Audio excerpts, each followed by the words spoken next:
If you've ever bought reading glasses off one of those spinning displays at the drugstore, you get the idea of what over-the-counter hearing aids would be like. The government has approved now to make that move, to make hearing devices more accessible to more people. No prescription, no test required. That sounds just fine, right? However, you can imagine a guy like Taylor Parker would have something to say about that, who joins us now to talk about these OTC hearing devices. Yeah. Are they really are they hearing aids? Are they? By definition now they will be. For years they've been considered personal sound amplifiers. So that's this. The left-hand side we've had for about 6 months. It retails for $900 a box. Okay. Basically what happens is you would pull, you'd pull this out of the box. And there's just this one. Like with reading glasses, you have the different variations, but this is all there is. Yeah, there's not going to be a 2.5, 3.5. It's just a box. You're going to have to go home. You're going to take the box open. You're going to have to walk through the steps to connect that to your phone. Okay. And it's going to control overall volume. There's no programming involved, so you're not getting a hearing test and getting programming of hearing devices specific to your loss. And you stick that in your ear, and that's going to amplify the sound and maybe blast you out, or who knows, right? There'll be limits that are put on it. It's just it's a one size fits all. So it's like, it's like you said, it's going to the Walgreens or wherever and buying readers. Where the difference is now is what we have done for the last 20-some years at Concept, true hearing devices. Okay. Programmed specifically for you, for your hearing loss, down to every frequency across the spectrum. Mm-hmm. That is not changing. So the law does not address true hearing devices that we've had for 20 plus years. And you're not going to see that at your CVS or Walgreens or whatever. No, you will not be able to see that. They will not be for sale at any retailer. The only thing that has changed is now this going from a personal sound amplifier to now being classified as a hearing aid. Okay. That is the only thing that the law truly addressed. What will this cost, Taylor?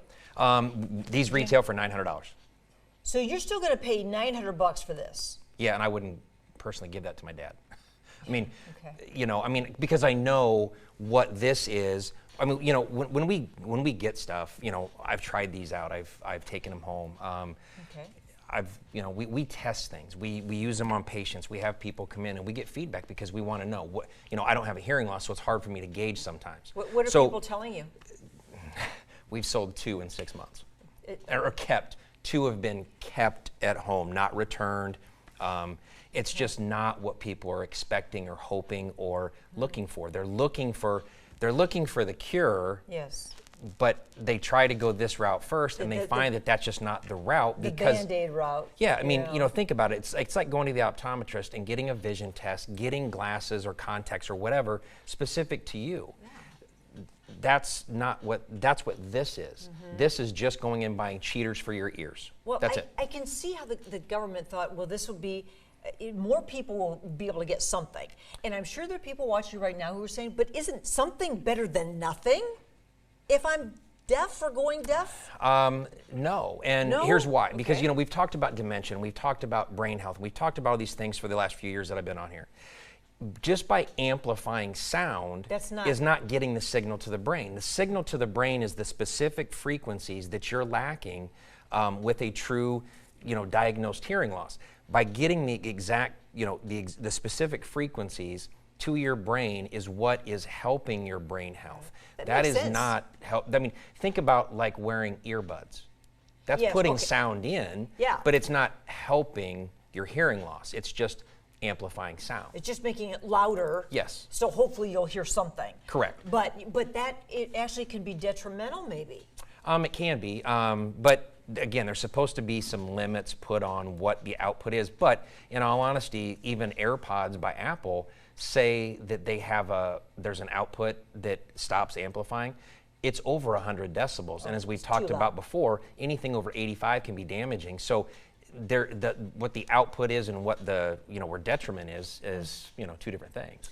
Okay, so those are your options. Starting October 1st. Yeah. Well, you could come in now and get that. Technically, we just call it a personal sound amplifier. You're selling these now. Yeah. But soon you could pick that up at. Will it be mainly drugstores or grocery stores? It could be any retailer that wants to purchase those will be able to purchase those. These manufacturers will not sell these to anybody. It really is night and day. But it is. Yeah. So that's the lowdown on this. And if you want to, get it professionally checked and remedied, then you're going to go to Concept by Iowa Hearing. Taylor and his crew take care of you. And I know you do free hearing screenings. Yes, free hearing screenings. Oh, and it's a full evaluation. A full it's not just it's the full exam. Correct. It's full evaluation to find out what's happening with your hearing in both ears. So there's the info. Clinton and Davenport, IowaHearing.com. Thanks, Taylor. Good to see you. Thanks for bringing in this little guy right here. You bet. Yeah, whatever you want to do with that. Put it back in the box. It's $900. There you go. Thanks, Taylor.